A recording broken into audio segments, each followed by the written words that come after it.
My name is Dr. Julie Flegal-Smallwood, but that's a really long name, so most people just call me Dr. Julie. I'm the director of the Industrial Hemp program at Redlands Community College, and this is July. It's National Hemp Month, and we wanted to bring you an update on what's going on not only at Redlands, but in the industry as a whole. Hemp has been a part of Redlands for the last 3 years, but we've been interested in it for much longer. 3 years ago, when the growing of industrial hemp was legalized in the state of Oklahoma, we were one of the first colleges or universities to enter into the pilot program, and we started providing support for farmers across the state.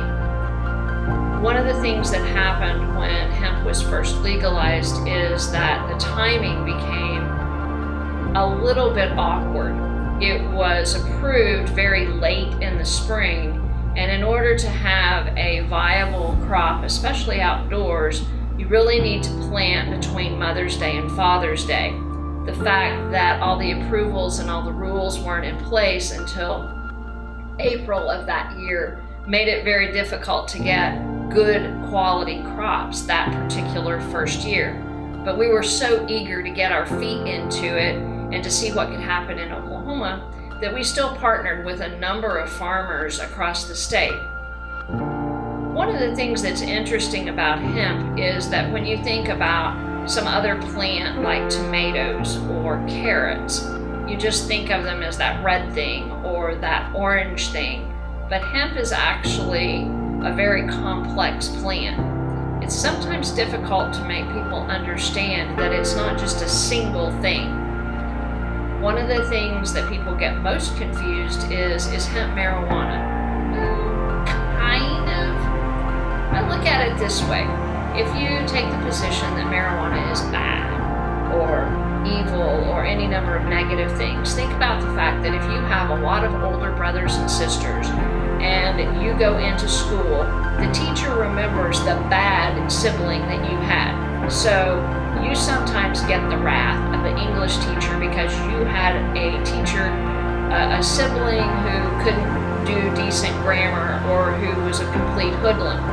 So you get the reputation of people who have gone before you. Hemp is sort of like that. It gets the reputation of marijuana. And while there are a number of similarities, and they are essentially siblings in the plant world, there are some distinct differences. Hemp was made illegal along with marijuana in the 1930s. And one of the things that happened is that they instituted the marijuana tax, and hemp was rolled into that. One of the things that happened is, however, in World War II, there was a tremendous need for the hemp fiber. So I have some rope here, and one of the principal outputs of hemp and hemp fiber is a very strong, very durable rope. It's not stretchy. It does not mold. It doesn't mildew. So it's very advantageous. The Allied forces during World War II were in serious need of hemp rope for their naval ships and for other military applications. So they gave a respite to the marijuana tax and basically said, okay, we're going to pretend this doesn't exist for a while. And they encouraged farmers to grow hemp in Oklahoma as well as other states. That was known as Victory Hemp. So there's some interesting and fun documentaries out there. Hemp for Victory is one that's most popular, and it's available on YouTube and some other places. But it's really focusing on the fact that farmers were doing something patriotic for their country by putting that crop in instead of corn or wheat. In Oklahoma, it grew very well. And one of the things that happened is we still have vestiges of that World War II era hemp within the state. It's wild hemp. And so sometimes we go out to farms and there's wild hemp there. Nobody planted it. It wasn't anything sinister. It's just there. But the key issue there is that is fiber hemp. And one of the things with hemp is that there's different flavors, if you will. So if you use cherry tomatoes versus the big beef tomatoes, you may want cherry tomatoes on your salad and you may want a beef tomato on your hamburger. Hemp is similar. We have fiber hemp, and it has virtually no CBD in it. It is designed primarily for structural purposes. It gives you the rope. It's ultimately what gets woven into cloth and some other construction applications. CBD is the part of hemp that is very cool right now. When hemp was first legalized in the state of Oklahoma, there was a CBD shop on every corner. You could get CBD something at the gas station, you could get it at the grocery store, and everybody was focused on that aspect of it. But there's more to hemp than being able to put a few drops of hemp oil or CBD oil under your tongue and not be anxious or it make you sleep better. We use it for a lot of different things. Most of the estimates say that there are about 50,000 uses for the hemp plant, and they run the gamut from personal care like anxiety medicine or topical creams to relieve pain to construction.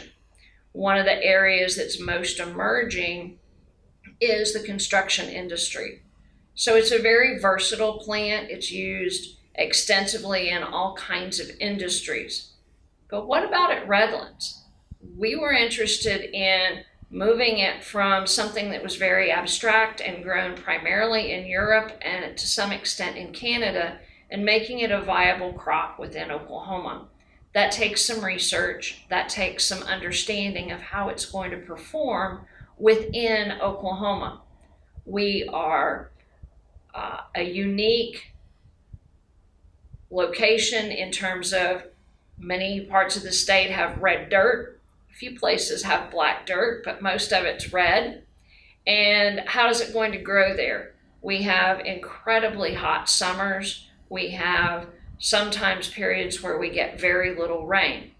So in the beginning, our idea was to try to find what kinds of strains would grow well within Oklahoma. Keeping in mind that we were looking at both CBD varieties of hemp, but also fiber and grain varieties of hemp. What about grain? If you go down the aisle at your local grocery store, you'll probably see cereal that has a little thing on it, contains hemp hearts. If you've ever been to a baseball game and eaten sunflower seeds and you crack the shell and suck the little salty middle out of it, that's a sunflower heart or sunflower seed. Hemp hearts are the same thing. If you take away the crunchy outside layer, the hemp heart is the fat, almost nut-like consistency inside the seed. They're very tiny, and so you have to use a lot of them in order to make it worthwhile. But it's considered a fatty acid and almost like a nut from a health perspective. One of the more unique aspects of hemp hearts is that it contains the similar fat compounds as mother's milk. So in some instances, it's used as a very viable substitute for milk if for some reason a mom can't produce. So it has a number of healthful benefits as well. In Redlands' situation, we wanted to partner with farmers, but we did not want to put them at undue risk. So the first 2 years, we've operated under the Industrial Hemp Pilot Program. And what we did is we connected farmers with high quality seed, consultation on how they should plant it and how they should grow it and what they should do. And then we provided testing services because it's a very tentative process to make sure that your hemp does not get too hot, as they say in the industry. If it gets too hot, it turns into marijuana legally. Not good marijuana. You couldn't get high off of it, but it's still over the limit. For purposes of definition, hemp is defined as having less than 0.3% THC, so less than 1%, about 1/3%. Good quality marijuana that you would buy in a dispensary or from somebody else is going to have at least 10%. Some of the better strains have 25 or 30% THC. So it's not designed to be psychoactive, but it is a chemical that's there, and we measure it, and that is the legal definition of what crosses it over from hemp to marijuana. One of the things that happens is that as you're growing it, the THC content increases over time as the plant becomes more mature, and the CBD content also increases. So if you're growing for CBD, finding that tipping point where you're getting maximum CBD without going over the legal THC limit was part of what Redlands did. So for our CBD farmers, we would go out usually beginning in week 5 and start testing almost every week, and sometimes more frequently toward the end and getting close to harvest, just to make sure our farmers stayed legal. We were very interested in the aspects of seeds. So unlike other crops, you can't go to the local feed store and get a box of hemp seed to plant. It's a more of a controlled substance. From that standpoint, it's highly regulated. Unfortunately, there are some less than great characters out there. And so part of our job as an institution was to vet seed distributors in other locations.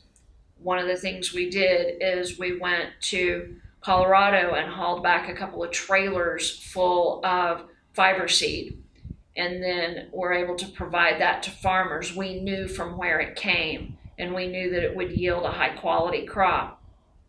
We did something similar with CBD seed, and we sourced it from reliable quality seed providers in other states, because particularly when we started, nobody in Oklahoma had personal stock to sell. Until you've grown it and can harvest the seed, you don't have any locally to sell. So all of our seed was coming in from out of state. And most of the time, we had good luck with that. Occasionally, we did not. There was one specific instance where we bought a batch of seed, and the people who sold it to us falsified the certificate of analysis on it. And the Department of Agriculture, in combination with my group, caught the error, and so we couldn't use that in the program. Fortunately, the individuals who sold it to us never actually got around to charging us for it, so we didn't lose any money on it, but it could have potentially been a cost loss, and a significant loss. I think it's important to recognize that unlike tomato seeds or even wheat that you plant or corn that you plant, there's a lot of variability in what seeds cost. So one of the things that we were very focused on was having the highest quality seed in order to maximize the chances of our farmers having success, but also to get them that seed at a reasonable rate. Let's make a little bit of a contrast here. If you're growing for fiber or grain, you're looking at planting somewhere in the vicinity of 25 to 40 pounds of seed per acre. And that seed costs ballpark somewhere between $7 and $15 a pound.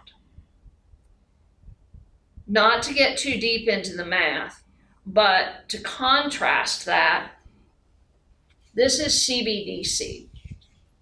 And this tub represents about $2,000. Those seeds for CBD, high quality CBD, are going to be anywhere from $1 to $3 per seed. So this represents an acre's worth of CBD planting, whereas I would have several sacks of large feed sacks of seed in order to plant for fiber. How you plant it is very different. How you cultivate it is very different. It's different planting very densely in rows as you would plant for fiber versus maybe having 2,000 to 3,000 individual plants in an acre. Farmers didn't know that. They didn't know how to adjust their equipment to plant. When you're looking at trying to use mechanization to plant a very small quantity, less than a half a cup of seed in an acre, it takes some work and some math to adjust their equipment. And quite frankly, it comes down to some redneck engineering to make sure you can block off certain channels in order to get the drills to plant it. Those are the kinds of things that we worked with farmers on. How do you adjust your equipment? How much do you need to plant? When do you need to plant? Do you need to worry about irrigation? And then what can go wrong? The first year we learned a lot of what can go wrong. And the reason we wanted to provide that safety net for farmers is we didn't want farmers to lose money trying to figure out how to plant and how to cultivate the crop. It wasn't good for the industry if everybody who stuck a toe into the water of hemp ended up having a catastrophic loss. So we provided that safety net.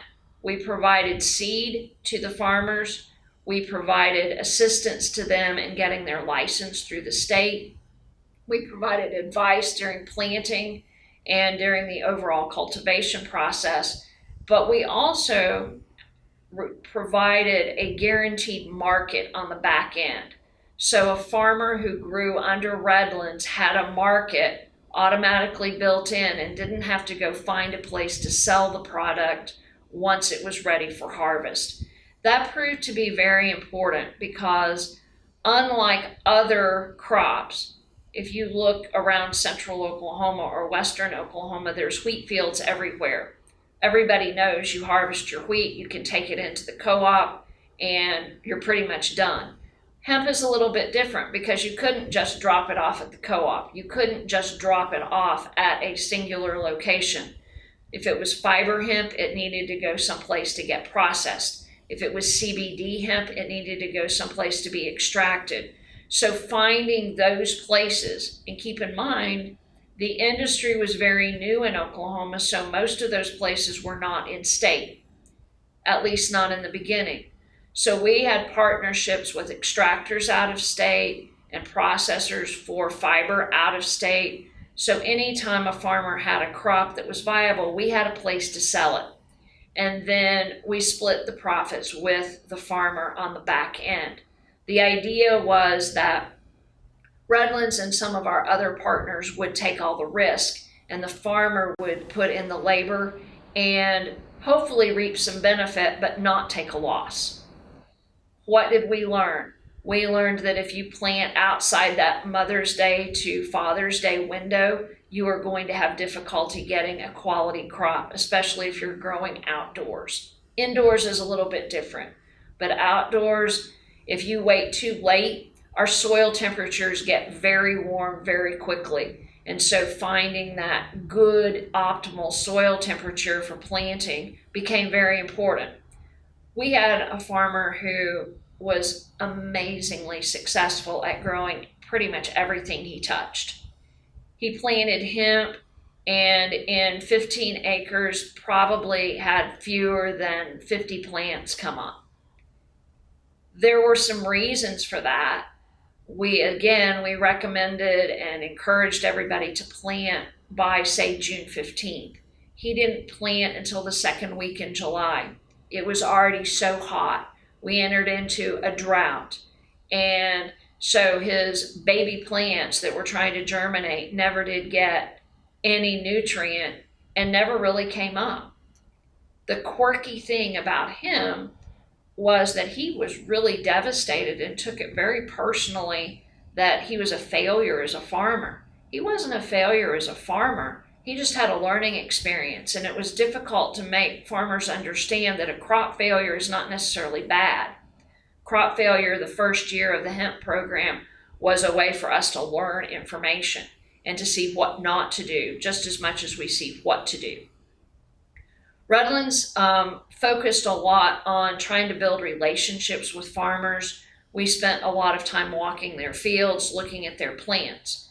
One of the nuances of hemp is that there are no approved pesticides for use on it. And so we needed to be in a position where we could provide advice on organic pest control.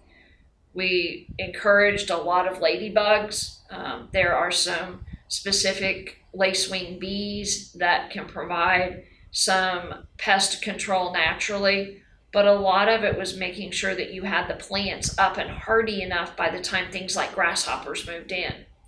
So if you planted again in that sweet spot, your plants were mature enough that the grasshoppers wouldn't come and decimate them. If you planted late, they were babies and were subject to the way some of those pests could impact them. We looked at the idea that CBD growth was even more challenging. The seeds were more expensive. It was much more hand labor. If I'm sowing 40 or 50 pounds of seed in a pasture or in a field, I can use a machine. If I'm doing 2,000 seeds in an acre and planting them basically 5 feet apart in all directions, I might even end up having to plant everything by hand. We also looked at the idea that CBD required a lot more hand care than other kinds of crops. If I plant wheat, if I plant tomatoes, if I plant something else, if you want to imagine it from a garden perspective, I don't necessarily have to be out there every day walking it to make sure that nothing has gotten to it, to be monitoring where it is growth-wise, and to make sure that some of the icky weeds don't creep up on it. If I plant something 5 feet apart, there's a lot of space for weeds, at least at the beginning. But once the crop becomes more mature, as it grows, it creates a canopy and it chokes out all the weeds underneath it. But getting to that point is sometimes a little bit different. And making farmers understand that that's what the intent was. One of the other challenging things about growing hemp is that about the same time that hemp was made legal as a crop in Oklahoma, the Oklahoma Medical Marijuana Act also passed. And as a result, there was a lot of confusion between marijuana and hemp, but the two do not necessarily live well together. So if I'm a farmer and I plant hemp in my pasture and I have my neighbor who decides to either legally or illegally grow marijuana, there's the potential for cross-pollination. My hemp can make his marijuana less good, but the bigger challenge is his marijuana can make my hemp less good because it could make it more marijuana-like and go over the legal limit. The other interesting thing about growing CBD is that we focus on female plants. So similar to the marijuana industry, CBD generation focuses on female plants. So we look for feminized seed, or we look for the ability to pull seeds or pull plants when we realize that they're male plants so they don't pollinate female plants.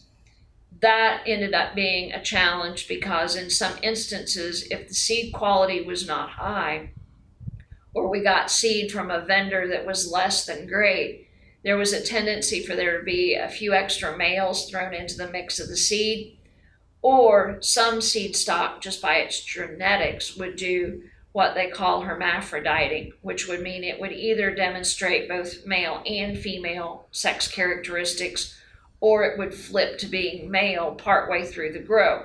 That's one reason it was so important for farmers to walk the fields if they're growing CBD every single day in order to make sure that that's not happening and to remove those plants. One of the challenges that some of our farmers found was that there was no information out there. They could Google it, they could call the county extension office, but because it hadn't been grown in so long in Oklahoma, there was no easy information out there. So we provided a repository for information. We connected farmers with people in other states who had successfully grown it in order to give them information. We went and took video and got information from those other states so farmers could see what the plants should be looking like as they matured. We had tremendous success providing that support model. Even the first year when we had maybe 35 active farmers working underneath the Redlands umbrella. We still had productivity. We had crops both in fiber and grain, and we had CBD crops that made it to maturity and were able to go to market. The second year of the pilot program, things really took off. We had almost 200 farmers working underneath Redlands, and we were a much larger scale operation. About the idea that more farmers, more people growing, and the word had gotten out that it was an acceptable thing to do and that it could successfully grow in Oklahoma. We started getting more information about what varieties worked well, so farmers didn't buy seed that wasn't going to be well suited for our climate. All of those things mixed together made the second year of the pilot much more successful in terms of how many farmers were impacted, how much actual growth there was, and what happened within the market itself. We started seeing extractors going into business in Oklahoma. We started seeing fiber processors go into business in Oklahoma. So it made it much more convenient. Rather than shipping all the product out of state, we were able to start the industry of keeping everything in state, which is going to be what ultimately makes it a successful industry. So we went through 2 years in the pilot program, and beginning in the grow season for 2020 this year, the rules changed a little bit. The Oklahoma State Department of Agriculture decided to move out of the pilot program. Ultimately, the pilot program represented the fact that if you wanted to grow hemp in the state of Oklahoma, you needed to partner with an institution of higher education that had a plant sciences curriculum and who was willing to work with you. In other words, they wanted people who were starting to grow hemp to partner with one of the more traditional ag schools in order to have some sort of support network. Redlands provided a lot of support to the farmers that worked underneath us. Some institutions were not quite as supportive, and so the model didn't necessarily work as well across the whole state. The Department of Agriculture made the decision to end the pilot program and then moved industrial hemp underneath the rules and regulations that were generated from the Farm Bill of 2018. It seems like that's a long time lag, but the way government and laws work, it takes a while to implement all of the things in a particular large-scale bill. So there were several things that changed, not just the mechanics of how to grow hemp in Oklahoma. Now, underneath the current standards, if you are a farmer and you want to grow hemp, you apply directly to the Department of Agriculture and they issue your license directly to you without any kind of institutional affiliation. That doesn't change the fact that Redlands continues to provide support for farmers with whom we've previously worked and new farmers who are getting into the emerging market and want a little bit more information and ability to make more informed decisions. One of the key issues that came about with the passage of the 2018 Farm Bill and the subsequent rules by the USDA has to do with the way THC is represented. Historically, hemp has been defined as 0.3% THC, representing what's called a Delta 9 THC. Once the new rules went into place, the definition still was the 0.3, but it also included total THC. And that's a slightly different measurement and a slightly different composite. The short version of that is that by migrating to a total THC perspective, much of what was already being grown in Oklahoma under CBD would no longer fall under the legal limit.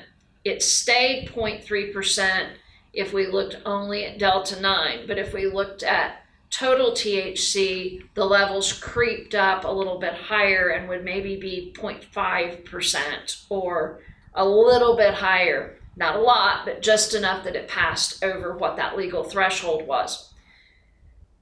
that really invoked not necessarily fear and panic, but a lot more caution in farmers during 2020. The bill also provided for, and the rules by the USDA provided for, sort of a 3 strikes and you're out model. And so if you were a farmer and you grew something that tested hot, it was sort of a strike against you. And it could be that if you did that enough times, that then you would be banned for a period of time from growing. Farmers didn't really respond well to that because it is a new crop and we're still learning a lot about it. And through no fault of a farmer, it can turn hot. So it might be that the seed stock that I got is a genetic variety that's right on that limit and it just happens to go over. Or maybe we have a lot of heat, and the hotter it is at a particular developmental point in the plant, the higher the THC level goes. That influenced some decisions in 2020 in terms of who farmed. The number of farmers across the state declined during 2020. Part of that is just trying to get a handle on what all of the new rules and regulations are. Everybody got pretty comfortable in the pilot program of you go from A to B to C, and this is how it works. Under the 2018 Farm Bill and related rules, it's a little bit more complex, and until people get used to that, I think it'll take a while. But that said, there's still some really exciting things in the industry. As I mentioned, Oklahoma is beginning to have industry partners that are trying to help on the processing side. One of the things that's interesting about CBD is if you drive down the street and you see a CBD store, or you go in someplace that sells CBD-based products, you can get it in anything. You can get CBD-infused pet treats to help with your pet's anxiety or their arthritis or any number of other maladies. You can get CBD-infused water. You can get that anywhere from the grocery store to a truck stop in Oklahoma, so it's not hard to find. You can get CBD candy. You can get CBD-infused creams and lotions. So it's readily available, but everybody says CBD, CBD, CBD. But the reality is there's also some other cannabinoids in the plant that do slightly different things. So for example, when we do testing for farmers, we also look at the CBN and the CBG content of what they're growing. CBN is generally the cannabinoid that helps with sleep. I like to think of it as CBN and for nighttime, go to sleep. And so that's the kind that gets put in either drops or tinctures or products that are designed to help you sleep. And there's a very big difference between can I go to sleep versus do I want to just chill a little bit and not be so anxious during thunderstorms or something else? Or am I wanting to use it for pain relief? CBG is a kind of a newly popular, newly emerging cannabinoid.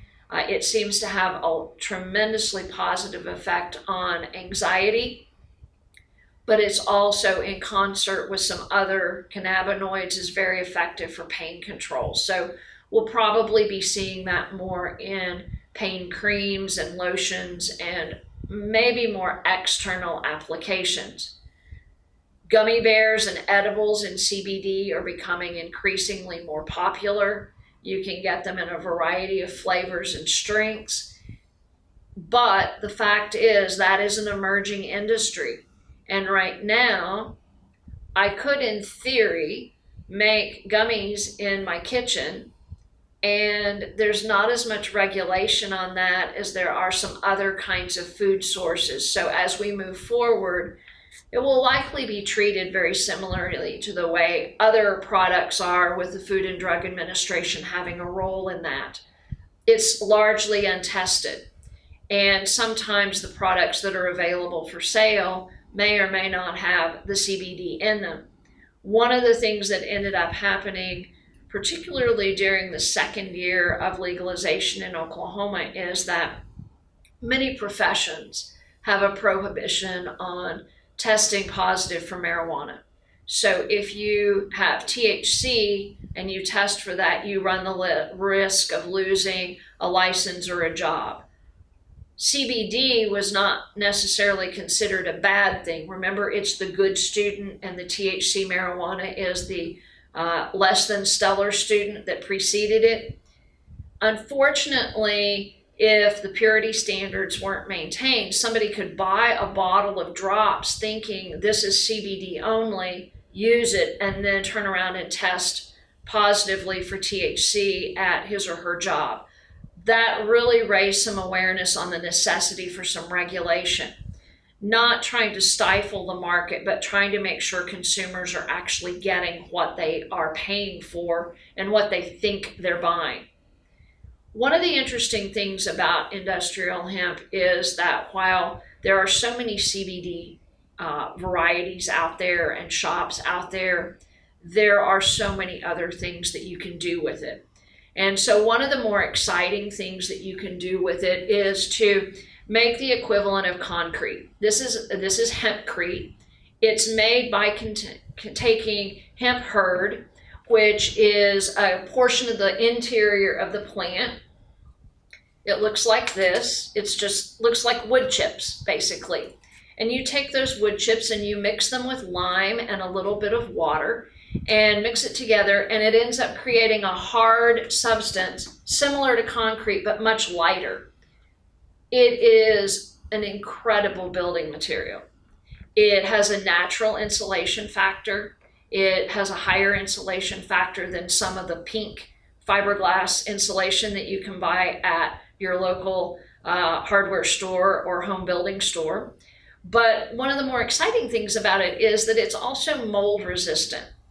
And so especially for places that are doing construction in damp environments, the natural mold resistance is actually a really good health benefit. If you've ever been in a construction situation where you got black mold behind your shower and somebody ended up having to rip out all of your sheetrock, that's a very expensive proposition. Hempcrete is very strong, but it also provides insulation and it is mold resistant. It's also fire resistant because of the way it acts as a compound. It's not going to be fireproof, but it is definitely fire resistant naturally. So it's an ideal building material. The other aspect of hempcrete is that we're starting to see the same concept with the hemp hurd, just this woody fiber stuff, made into the roughly equivalent of particle board. So if you've ever seen particle board or MDF at your home store, there's such a thing as hemp board. And it is more dense and is more structurally sound than similar wood-based products. But the exciting thing about it is I can grow hemp every year and keep that as a sustainable crop. I don't have to wait for a tree to grow 20 or 30 years in order to get enough wood out of it to chip off to make that particle board. So hemp is an incredibly renewable resource, and it allows us to be much more sustainable and much more green and more ecologically and environmentally friendly. What else can it do?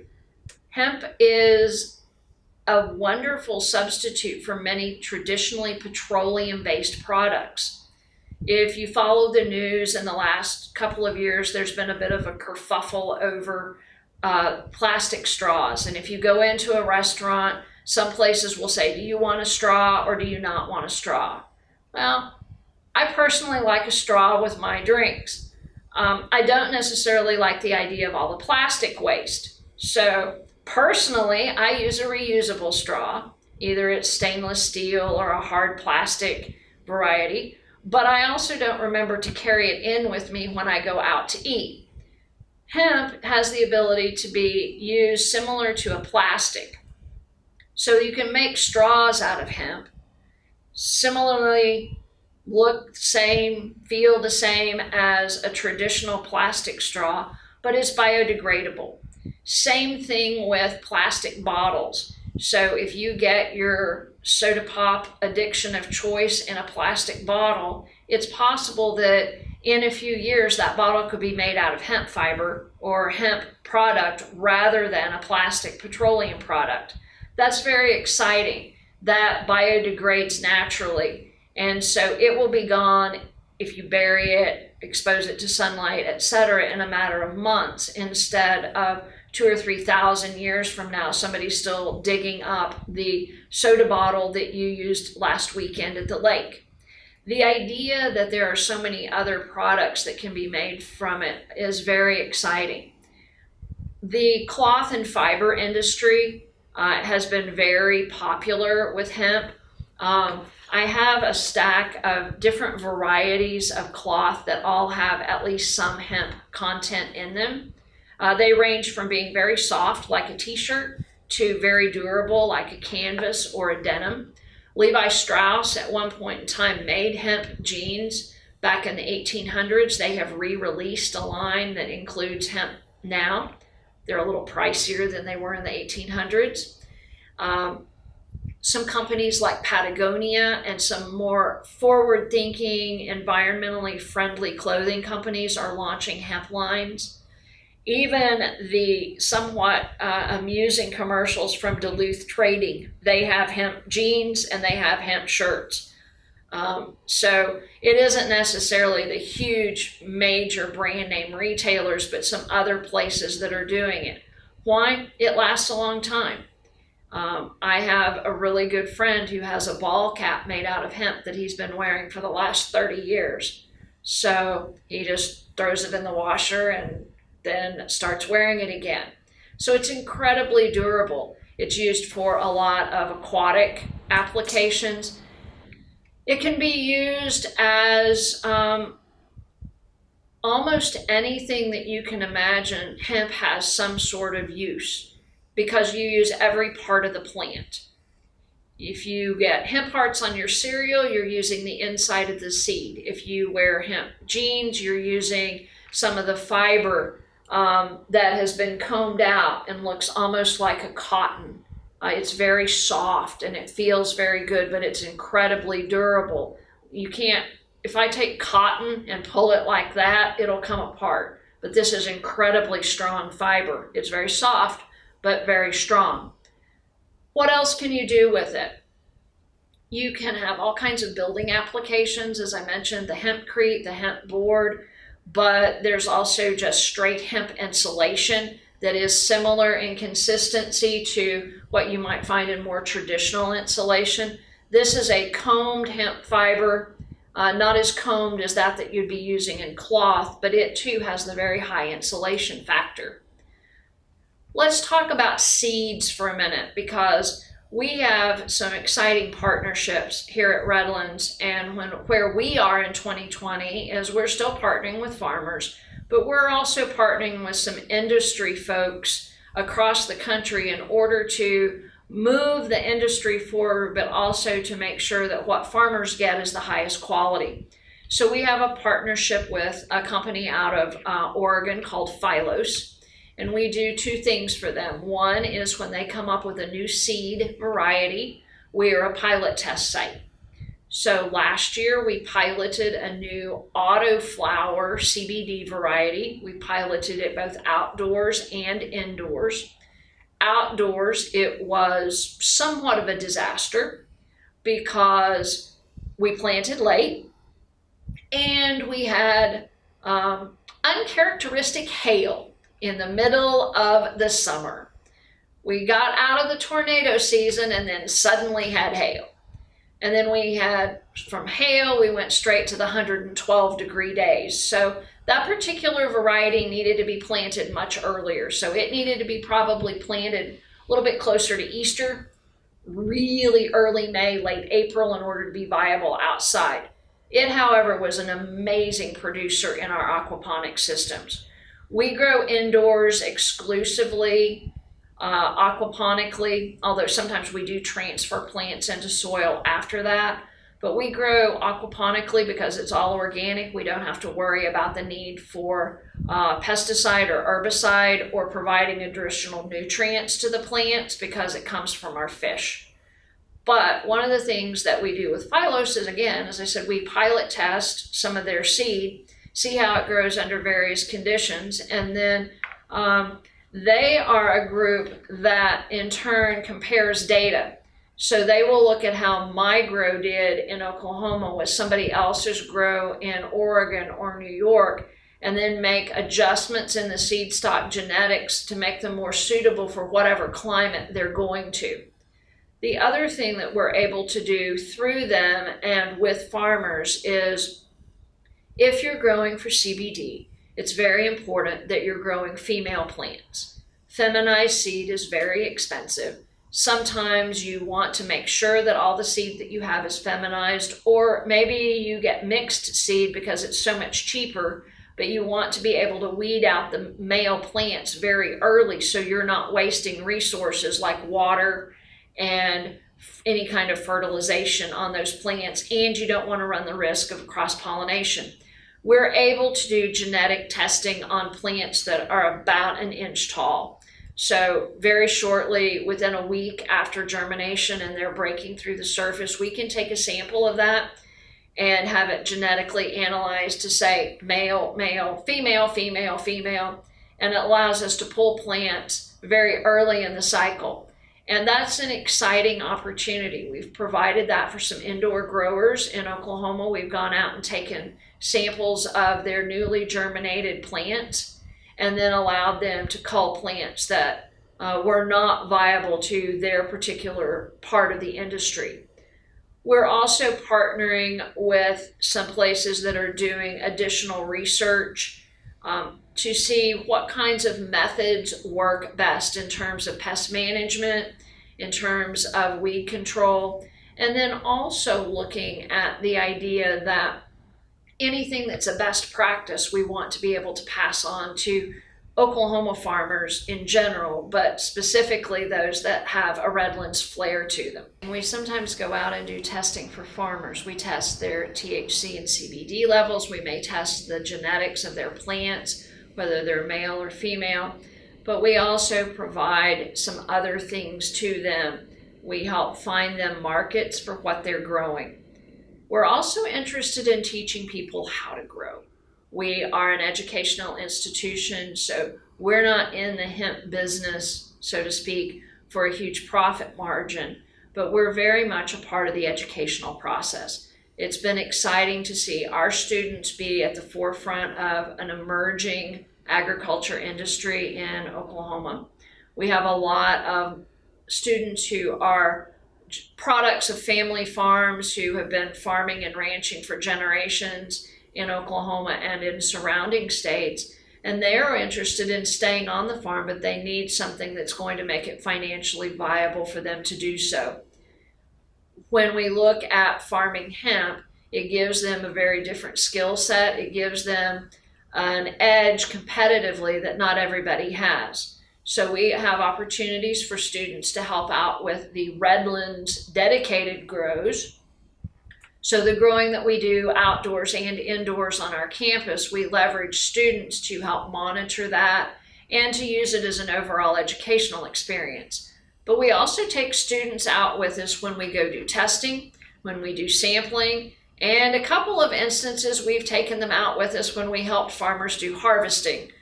We had a couple of farmers last year who needed to get their crop in because we had some really nasty weather predicted. So we took a group of students and we helped harvest it by hand and get it into a place where it could be dry and ultimately processed. It's exciting for students to have the opportunity to learn something that's not necessarily part of a traditional agriculture program. That, combined with some of our other sustainable agriculture programs and classes, makes it a little bit of a unique experience. We've had students who were very successful hemp farmers. Last year, our most successful outdoor fiber grower was a student at Redlands. He had the backing of his family, but he was the one who did all the research, he did all the planning, He's done all the marketing. He's talked to all the outlets for his crop, and he's sold both seed and then seed for extraction into oil. Had another student last year who did an outdoor grow and discovered that growing outdoors was really not very practical in the area where she lives. So this year she switched to an indoor grow. And so we've been out to where she's growing a couple of times to provide advice on how to set that up.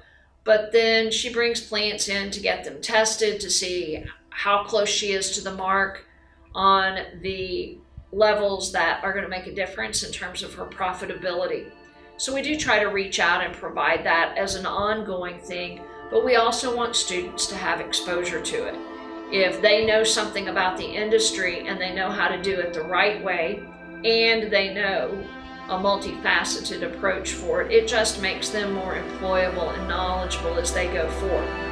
Hemp will eventually be a mainstay across the United States, but specifically in Oklahoma. It grows well here, as evidenced by the fact that we had all the victory for hemp during World War II. It grew very well here, and it stayed.